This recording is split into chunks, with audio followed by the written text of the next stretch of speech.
Nos encontramos ante una primavera latinoamericana como en Oriente Medio. En 1941 ingresó a la Segunda Guerra Mundial América del Norte debido, según la historia que nos cuentan, al ataque de Pearl Harbor, y que hoy por hoy se puede decir que fue un ataque de falsa bandera con muy buenos fundamentos. Y así se firma en agosto 4 de 1942 el acuerdo del Programa de Trabajadores Agrícolas Mexicanos por los gobiernos de México, estando como presidente Ávila Camacho, y por el de Estados Unidos su símil Franklin Delano Roosevelt, siendo el primero que establecía la legalización y control de trabajadores migrantes mexicanos a lo largo de la frontera sur estadounidense. Ahora nos llega una sorpresa sin precedentes, una caravana de migrantes muy sospechosamente ordenada, logísticamente imposible de realizar si no existen estrategas detrás de esta supuesta migración, cuyo primer éxodo fue iniciado por unos 1000 hondureños, quienes partieron de San Pedro Sula, Honduras, algunos con el objetivo de llegar a México para pedir asilo, empujados por la pobreza y violencia en su país de origen, y los más con el objetivo de llegar a suelo de los Estados Unidos de América. Hoy por hoy se calcula que hay cerca de 15,000 migrantes en diferentes y dispersas caravanas por diversas partes de nuestro país. ¿Será que estamos viviendo ahora una primavera latinoamericana, comenzando por el pueblo hondureño causado por la crisis sociopolítica de la nación centroamericana? En todo el continente existen conflictos similares, si es que no totalmente iguales, causados por la corrupción generalizada en los gobiernos de los países iberoamericanos. No es fenómeno migrante, es una invasión programada, en palabras del doctor Juan Bosco Abascal, filósofo, teólogo y escritor. Y realmente, dadas las circunstancias beligerantes en su mayoría que han manifestado los supuestos migrantes, es una invasión programada por fuerzas supranacionales encabezadas muy probablemente por el húngaro George Soros, y se capta cada vez más que pretende desestabilizar tanto a México como a Estados Unidos. Vienen mezclados, como en todos los movimientos izquierdistas cobardes, niños, mujeres embarazadas y entre ellos delincuentes, maras salvatrucha, narcotraficantes, secuestradores y muy posiblemente terroristas, justamente como ha venido sucediendo en los países europeos.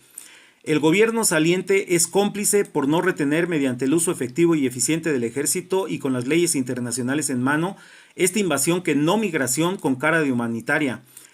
Añadamos a lo anterior que no aceptan agua, quieren Coca-Cola, no desean pollos, quieren pizzas, dejando toneladas de basura en tierra mexicana. Han agredido a policías mexicanos sin actuaciones legales de los gobiernos, ni entrante ni saliente, pero el sentido común nos advierte que esta situación está orquestada por fuerzas oscuras y que no pueden tener en lo absoluto buenas intenciones para absolutamente nadie, ni los engañados inocentes hondureños, ni nuestra nación, ni la del norte. Así que cualquier cosa que suceda no puede ser buena, y lo vamos a ver pronto. Uno de los grandes problemas que enfrentaremos ante la firme decisión de Donald Trump de no permitir su ingreso ilegal al país del otrora sueño americano es que México se convertirá ya no en el cuerno de la abundancia, como nos lo describían en nuestros libros de primaria de la década de los 60, sino en un embudo de cada vez será más asfixiante de darse, como se prevé sucederá. Más caravanas con miles de centroamericanos que van a quedar en México, en un México cada día más ahogado con sus propios problemas. Millones de islámicos han huido de la guerra de Oriente Medio para también, y que también nadie puede negar que es una invasión musulmana para que el cristianismo desaparezca en el viejo continente. Es una táctica sionista. Goldman Sachs, Soros, Rockefeller, los Rothschild, Obama, los Clinton, Bush, entre otros, son los verdaderamente financiadores y orquestadores de tales movimientos, financiados por la banca sionista internacional. En Europa han ahogado estas supuestas migraciones a Francia, España, Alemania, Inglaterra, excepto Polonia y Hungría, que se han manifestado en contra y firmemente de estos movimientos migrantes que se están dando ahora, y que tarde que temprano preveíamos en Latinoamérica. Amén que los nayaritas y los oaxaqueños están en condiciones sumamente graves humanitariamente hablando, y el gobierno saliente y entrante ni pío dicen. De igual manera, la pobreza tradicional desde hace siglos en el sur y sureste de México no se atiende, y a los migrantes hasta con caviar los quieren atender. ¿No es sumamente sospechoso que nuestro gobierno actúe de esta forma? O son pusilánimes cobardes, o sin lugar a duda forman parte de ese plan. Sí, ese plan, como ya dijimos, de destruir o cuando menos desestabilizar, como empezó la primavera árabe y acabó, como ya sabemos todos, con cientos de miles de inocentes muertos en países totalmente destruidos. Por otro lado, pocos personajes en el mundo han generado tanta leyenda como George Soros, la mano negra a quien se acusa de casi todo lo malo que ocurre en el mundo. Georgi Schwartz nació en Budapest, Hungría, el 12 de agosto de 1930. Su padre era un abogado, escritor y de origen judío. Entre las cosas a las que ha destinado dinero con su oscura fundación llamada Sociedad Abierta, se encuentran los derechos LGTB de las minorías raciales y religiosas, de las trabajadoras sexuales, la legalización de drogas, el aborto, la eutanasia, así como de la marihuana y el desarrollo del antiguo bloque soviético, como finalmente es el objetivo y será desterrar todo vestigio que quede de Jesucristo en un mundo cada día más apóstata, incluso desde el vértice de la Iglesia.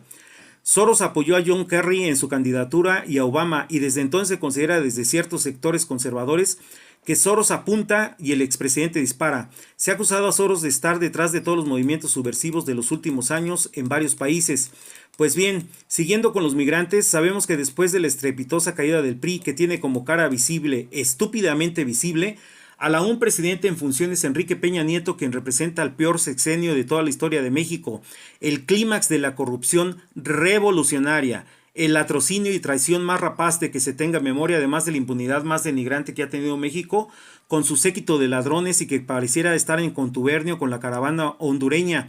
pues a diferencia de los güeros no fue capaz ni de poner una zanja al más puro estilo medieval para que Marabunta no pasara nuestras fronteras. Es claro que no quiso hacer nada. ¿Por qué? Para no rompernos la cabeza, simplemente diremos que ya no le importa nada, como nunca en verdad le importamos los mexicanos, pasando a la historia como el más estúpido, iletrado y analfabeta funcional presidente de toda la historia de México. Ahora bien,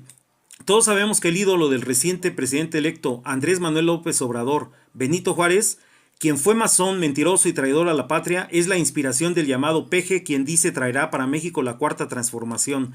Si Obrador lo imita, no esperemos que esa izquierda que dice representar defienda los intereses de tierra mexica, comenzando por esta horda de invasores que no son otra cosa y que representan un evento sin precedente alguno en la historia de Latinoamérica, salvo que se tome en cuenta la migración del hombre por el estrecho de Bering. En conclusión, nos encontramos ante uno de los eventos que parecen indicar el comienzo del fin de la hegemonía de los Estados-nación, justo como lo quiere el nuevo orden mundial, a fin de ir preparando a la humanidad después de una gran catástrofe financiera global y o guerra a gran escala, para tener las condiciones que ya el recientemente fallecido David Rockefeller había dicho en una cena con embajadores. Cito, estamos al borde de una transformación global, todo lo que necesitamos es una gran crisis y las naciones aceptarán el nuevo orden mundial.